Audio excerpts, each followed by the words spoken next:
पटेलों की पराजय से बदलेगा ओबीसी का समीकरण। देखिए यह बड़ी खबर। 2023 के चुनाव के बाद शुरू हुई बड़ी राजनीतिक समीक्षा। मध्य प्रदेश की राजनीति में 2023 विधानसभा चुनाव के बाद एक नई सामाजिक और राजनीतिक समीक्षा शुरू हो गई है। खास तौर पर रीवा संभाग में पटेल समाज के प्रत्याशियों की हार ने भाजपा और कांग्रेस दोनों को गहराई से सोचने पर मजबूर कर दिया है। अक्सर जब भी ओबीसी की बात सामने आती है, सबसे पहले पटेल समाज का नाम सामने आता रहा है। लेकिन 2023 के चुनाव परिणामों ने इस स्थापित राजनीतिक धारणा को झटका दिया है। सूत्रों के अनुसार भारतीय जनता पार्टी और भारतीय राष्ट्रीय कांग्रेस दोनों दलों का शीर्ष नेतृत्व इस हार की समीक्षा कर रहा है। वरिष्ठ नेताओं से हुई चर्चाओं में कई चौंकाने वाले तथ्य सामने आए हैं। 6 प्रत्याशी मैदान में, 5 को हार। रीवा संभाग में 2023 विधानसभा चुनाव में भाजपा और कांग्रेस ने कुल 6 पटेल प्रत्याशियों को मैदान में उतारा था, लेकिन परिणाम चौंकाने वाले रहे। 6 में से 5 प्रत्याशियों को हार का सामना करना पड़ा। भाजपा के प्रत्याशी गणेश सिंह पटेल सतना विधानसभा से चुनाव लड़े और हार गए। रामखिलावन पटेल मंत्री रहते हुए चुनाव लड़े अमरपाटन से और हार गए। प्रदीप पटेल मऊगंज से चुनाव जीते। कांग्रेस के प्रत्याशियों की बात करें तो डॉक्टर रश्मि पटेल नागौद से चुनाव लड़ी और हार गईं। कमलेश्वर पटेल सिहावल सीधी से चुनाव लड़े और हार गए। रमाशंकर सिंह पटेल त्योंतर से चुनाव लड़े और हार गए। इस प्रकार 6 में से 5 प्रत्याशियों की हार ने राजनीतिक दलों को गंभीर समीक्षा के लिए मजबूर कर दिया है। सबसे ज्यादा चौंकाने वाली हार, 3 हार को राजनीतिक रूप से सबसे ज्यादा महत्वपूर्ण माना जा रहा है। सतना से कई बार के सांसद रहते हुए गणेश सिंह का हारना, मंत्री रहते हुए रामखिलावन पटेल का हारना, राष्ट्रीय स्तर के नेता माने जाने वाले कमलेश्वर पटेल का कांग्रेस से हारना, इन 3 हारों ने राजनीतिक दलों को झकझोर दिया है। बदल रहा है ओबीसी का समीकरण। समीक्षा में जो सबसे बड़ा कारण सामने आ रहा है, वह ओबीसी के भीतर बदलता सामाजिक समीकरण है।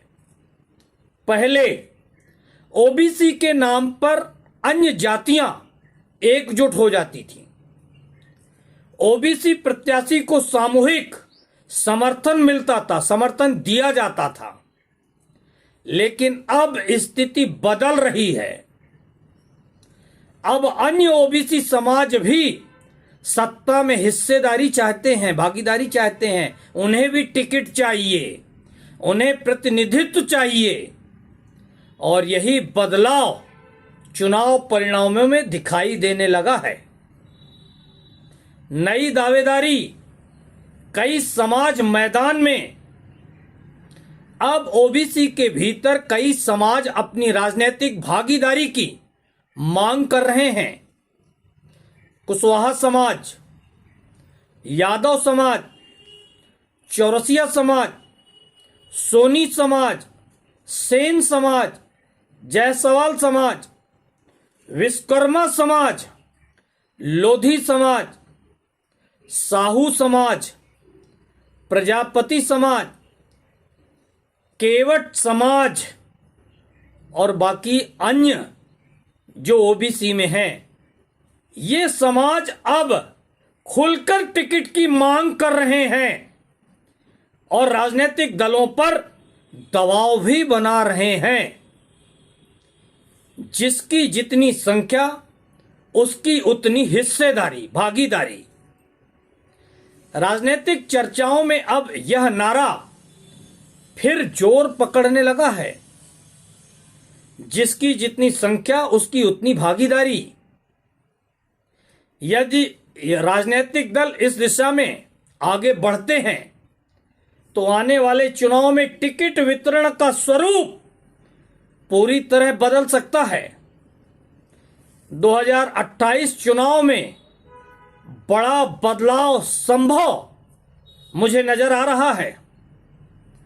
राजनीतिक विश्लेषकों का मानना है कि 2028 विधानसभा चुनाव में ओबीसी के अन्य समाजों को टिकट मिल सकते हैं। पारंपरिक राजनीतिक समीकरण बदल सकते हैं।